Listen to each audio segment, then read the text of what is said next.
ఇది కేవలం సమాచారంగా మాత్రమే భావించండి. వైద్య నిపుణులను సంప్రదించండి. అంగస్తంభన ఉన్న వారికి పెనైల్ ఇంప్లాంట్స్ రోల్ ఏంటి సార్? సో, మీరు ఇంతకుముందు అడిగినట్టు టాబ్లెట్స్ అని, షాక్ థెరపీ అని అన్నీ అయిపోయినాయి. ఒక అబ్బాయికి అనుకుందాం. అయినప్పటికి కూడా పాపం ఇంకా అంగస్తంభన ప్రాబ్లమ్ ఉంది. సార్ నాకు అన్ని టాబ్లెట్స్ అయిపోయాయి, థెరపీస్ అయిపోయాయి. నాకు ఇంకా ఏ అవకాశము లేదా అని ఎవరన్నా ఆలోచిస్తున్నారు అంటే, అప్పుడు మాత్రమే నేను లాస్ట్ ఎఫర్ట్‌గా ఈ పెనైల్ ఇంప్లాంట్ అనే సర్జరీని సజెస్ట్ చేస్తాను. ఈ మధ్య కాలంలో కొందరిని చూస్తూ ఉన్నాము. సార్ ఒక డాక్టర్ దగ్గరికెళ్ళాను. అంగస్తంభన ప్రాబ్లమా ఇంప్లాంట్ చేయించుకోమన్నారు. నేను రెడీ అనుకుంటున్నా. కానీ ఒకసారి ఎందుకో మిమ్మల్ని ఒపీనియన్‌కు వద్దామని వచ్చాను సార్ అని వస్తూ ఉంటారు. నేను అందరికీ ఒకటే చెప్తా అండి.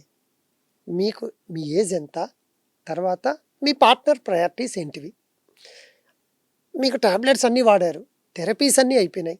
సార్ మాకు ఇంకా ఎక్కడ డోర్స్ అన్నీ క్లోజ్ అయిపోయినాయి సార్. ఏ అవకాశము లేదు సార్. అప్పుడు పెనైల్ ఇంప్లాంట్ సర్జరీకి మొగ్గు చూపండి. తప్ప ఏదో అంగస్తంభన ప్రాబ్లమ్ ఉంది ఇది చేయించుకుంటే అయిపోతుందని అనుకోవద్దు. ఎందుకంటే పెనైల్ ఇంప్లాంట్ అనేది మనకు రొటీన్‌గా వచ్చే ప్లెజర్ కంటే మెకానికల్ ప్లెజర్ ఉంటుంది. కాబట్టి ఫస్ట్ ప్రయారిటీగా పెనైల్ ఇంప్లాంట్ పెట్టుకోవద్దు. ఇంకొందరు ఏమంటే పెనైల్ ఇంప్లాంట్ ఏయించుకుంటే అంగస్తంభనతో పాటు లెంత్ చాలా పెద్దగా అయిపోయి దొడ్డుగా అయిపోతుంది. కాబట్టి యెస్ కమ్ ఆన్. సో నాకొచ్చే పార్ట్నర్ ఎక్స్‌పెక్టేషన్స్ నేను రీచ్ కావాలని తొందరపడి లెంత్ కోసం కూడా పెనైల్ ఇంప్లాంట్ గురించి ఆలోచిస్తారు. Penile implant only for strength, not for length. అది గమనించి చివరిగా ఈ పెనైల్ ఇంప్లాంట్ గురించి నేనేం చెప్తానంటే, మీ పార్ట్నర్‌తో మీరు మాట్లాడి ఆవిడ ప్రయారిటీస్ తెలుసుకొని ముందుకెళ్ళండి తప్ప, నాకు అంగస్తంభన ప్రాబ్లమ్ ఉంది కాబట్టి ఇంప్లాంట్ చేయించుకుంటాను అనేది ఎప్పటికీ సరికాదు. సార్ ఫర్టిలిటీ గురించి మాట్లాడుకుందాం. పెళ్ళైనాక 2, 3 సంవత్సరాల వరకు ప్రెగ్నెన్సీ రాలేదంటే, కపుల్స్‌లో మొదటగా అమ్మాయినే చెక్ చేసుకోమని చెప్తారంట కదా! దీంట్లో నిజం ఎంత సార్? సో మీరే ఆలోచించండి. ఇప్పుడు 1, 2 ఇయర్స్ అయిపోయింది పెళ్ళయ్యి. పిల్లలు పుట్టలేదు. సరే హస్బెండ్ అన్నాడు అమ్మాయిని, "ఏం చూయించుకోవచ్చు కదా!" ఓకే. లేదా వాళ్ళ అత్తగారు అన్నారు, "ఏమ్మా చూయించుకోవచ్చు కదా! పిల్లలు పుట్టట్లేదని." మన సమాజంలో మన బ్యాడ్ లక్, మన ప్రారబ్ధం ఏమంటే 1 ఇయర్, 1½ ఇయర్ అయిపోతే మా అల్లుడు మహా మంచోడు. ఒసేయ్ నువ్వు ముందు చూయించుకో అని వాళ్ళ అమ్మ అంటుంది. అది మన ప్రారబ్ధం. అంటే ప్రతి ఒక్కరు కూడా ఎంతసేపున్నా ఫస్టు పిల్లలు పుట్టలేదు అంటే అమ్మాయి ప్రాబ్లమే అనుకుంటారు తప్ప, అరెరే!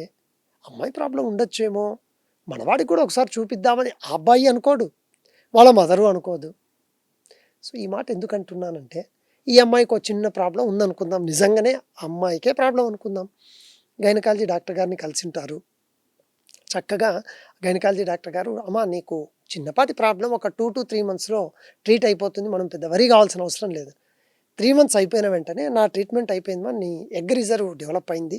ఎగ్స్ కూడా మంచి క్వాలిటీ ఉన్నాయి. మీరు న్యాచురల్ ప్రెగ్నెన్సీ ట్రై చేయండి" అని చెప్పింటారు. ఇంకో 3 నెలలు అయింటుంది రారు. అప్పుడు గైనకాలజీ డాక్టర్ గారు, "అమ్మా ఓకే గానీ నీకింత చక్కగా ఉన్నాయి ఎందుకు మీ ఆయనకు స్పెర్మ్ టెస్ట్ ఏమన్నా చేద్దామా?" అంటే 6 నెలల తర్వాత మనోడి ప్రాబ్లమ్ ఉందని గుర్తొస్తుంది అందరికి. సో అందుకు నేనేమంటా అంటే, అమ్మాయి చక్కగా చూయించుకుంటూ ఉంటుంది. మీరు కూడా ఒక సింపుల్ సీమన్ స్పెర్మ్ టెస్ట్ చేయించుకోండి. కౌంట్ ఎంత ఉంది? క్వాలిటీ ఎంత ఉంది? అంతేగా. అందులో ప్రాబ్లమ్ ఉంది. కొంచెం కౌంట్స్ తక్కువున్నాయి. లేదా సీమన్‌లో ఇన్ఫెక్షన్ ఉంది అనుకుందాం. వెంటనే మంచి ఆండ్రాలజీ డాక్టర్ గారిని కలిస్తే ఆయన వాడికి సంబంధించిన టాబ్లెట్స్ పెట్టేస్తారు. సేమ్ ఈ 3 మంత్స్‌లో తన ట్రీట్మెంట్ అయిపోతుంది. అబ్బాయి ట్రీట్మెంట్ అయిపోతుంది. 4థ్ ఆర్ 5థ్ మంత్ మనకు తెలియకుండానే న్యాచురల్ ప్రెగ్నెన్సీ వచ్చేస్తుంది. కాబట్టి ఇంకా ఈ సమాజంలో ఇటువంటి పోకడలు తగ్గిపోయి చాలా చోట్ల ఈక్వాలిటీ వచ్చింది. ఎక్కడ? సంపాదించిన డబ్బు షేర్ చేసుకోవడం బాగుంది. మరి పిల్లల్లో ఎందుకు అది చూపించట్లేదు ఇంట్రెస్ట్? పిల్లలు పుట్టట్లేదు అంటే ఇద్దరిని మీ కోడళ్ళనండి, మీ కొడుకుని కూడా అడగండి అదే సమయంలో అని చెప్పడం నా ఉద్దేశ్యం అంతే. సార్ పిల్లలు పుట్టకపోవడం, అలాగే మగవాళ్ళలో స్పెర్మ్ కౌంట్ తక్కువ అవ్వడం కారణాలు ఏముంటాయి అంటారు? యూజువల్‌గా అబ్బాయిల విషయానికి అంటే అమ్మాయి సైడ్ నుంచి అన్నీ బాగుందాయి అనుకుందాం. అబ్బాయిల విషయాల్లో పిల్లలు పుట్టకపోవడానికి మెయిన్ కారణము స్పెర్మ్ కౌంట్ తక్కువ ఉండడం. సో మన బేసిక్ ప్రాబ్లమ్ స్పెర్మ్‌లో ఉంది. ఎందుకు ఈ అబ్బాయికి స్పెర్మ్ తక్కువగా ఉంది? ఒకటి స్పెర్మ్‌ను మెయింటైన్ చేసే హార్మోన్స్ అబ్బాయిల్లో ఉంటాయండి. ఆ 4, 5 హార్మోన్స్ ఒకవేళ బ్యాలెన్స్ తప్పాయనుకోండి, వాటిని మనం ట్రీట్ చేసుకోగలిగితే అయిపోతుంది. So hormonal imbalance. రెండవది వారికోసిల్. అంటే అబ్బాయిల టెస్టిస్ చుట్టూ రక్తనాళాల్లో ప్రాబ్లం ఉండి వ్యారికోసీల్ కనుక ఉంటే ఈ వ్యారికోసీల్ అనే కండిషన్ వల్ల ఇంప్యూర్ బ్లడ్ ఉండిపోయి స్పర్మ్ క్వాలిటీ కౌంట్స్ తగ్గుతూ ఉంటుంది. మూడోది సీమెన్లో ఇన్ఫెక్షన్ మనకు తెలియకుండానే, ఎందుకంటే అబ్బాయిలందరికీ కూడా స్పర్మ్ వచ్చే ఛానల్, యూరిన్ వచ్చే ఛానల్ ఒకటే. యూరిన్ వేస్ట్ ప్రోడక్ట్ కాబట్టి నేచర్ దాన్ని బయటకు పంపిస్తుంది. బట్ ఆ దారిలోనే స్పర్మ్ వస్తూ ఉంటుంది కాబట్టి ఏమన్నా బ్యాక్టీరియా అక్కడ ఉంటే స్పర్మ్తో పాటు వచ్చి ఎగ్గుతో మిక్స్ కాలేక పిండాన్ని ఒక్కోసారి ఏర్పరచని గుణం వస్తుంది. సో ఇన్ఫెక్షన్స్ కూడా కారణం కావచ్చు. ఇవి మెయిన్గా మనం ఇన్ఫెక్షన్స్, హార్మోన్ ఇంబ్యాలెన్సు, వ్యారికోసీల్ని మనం జనరల్గా మెయిన్ కాజెస్గా ఈ స్పర్మ్ కౌంట్ తగ్గనీకి, న్యాచురల్ ప్రెగ్నెన్సీ అబ్బాయి తరపున ప్రాబ్లం ఉండడానికి కారణాలుగా చెప్తూ ఉంటాం. సార్ వీటికి ఏమైనా టెస్ట్లు ఉంటాయా? స్పెషల్ ట్రీట్మెంట్ లాంటిది ఏమైనా ఉంటుందా? ఎప్పుడైనా సరే పిల్లలు పుట్టట్లేదు అంటూనే అదొక emotional catching for anybody. Doctor గారి దగ్గర పోయి సార్ ప్లీజ్ సార్ ఏమైనా స్పెషల్ టెస్ట్ అన్నీ ఒకేసారి చేసేయండి సార్ అయిపోతుంది. నో, బేసిక్ వర్కప్ అండి.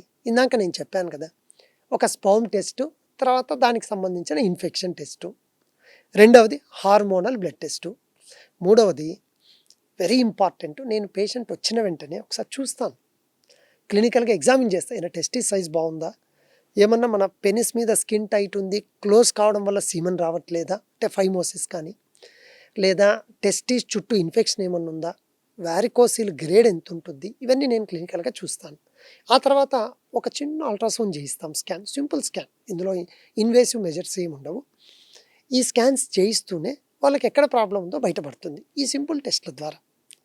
ఎప్పుడైతే సింపుల్ టెస్ట్ల ద్వారా మనకు ప్రాబ్లం బయటపడిందో, ప్రాబ్లమ్ని టార్గెట్ చేస్తూ మంచి మందులు పెడితే నీకు 16 మిలియన్స్ ఉండాల్సిన చోట 10 ఉంటే వాటిని 15 వరకు లాగలిగినా కూడా సింపుల్ న్యాచురల్ ప్రెగ్నెన్సీ వచ్చేస్తుంది. కాబట్టి వరీ కాకుండా ఫస్ట్ అబ్బో ఇదేదో అయిపోయింది, కష్టమేమో పిల్లలు అనే ఆలోచన లేకుండా ధైర్యంగా ఆ సింపుల్ టెస్ట్లు చేయించుకోగలిగితే, ప్రాబ్లం బయటపడితే చక్కటి సొల్యూషన్ ద్వారా పిల్లలు పుడతారండి.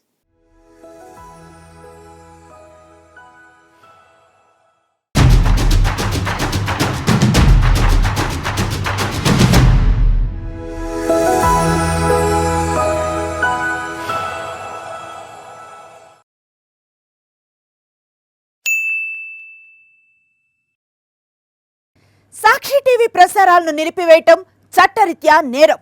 సాక్షి టీవీ ప్రసారాల కోసం మీ స్థానిక కేబుల్ ఆపరేటర్ను వెంటనే సంప్రదించండి. DTHలో, ఇంటర్నెట్లో కూడా సాక్షి టీవీ ప్రసారాలను వీక్షించవచ్చు.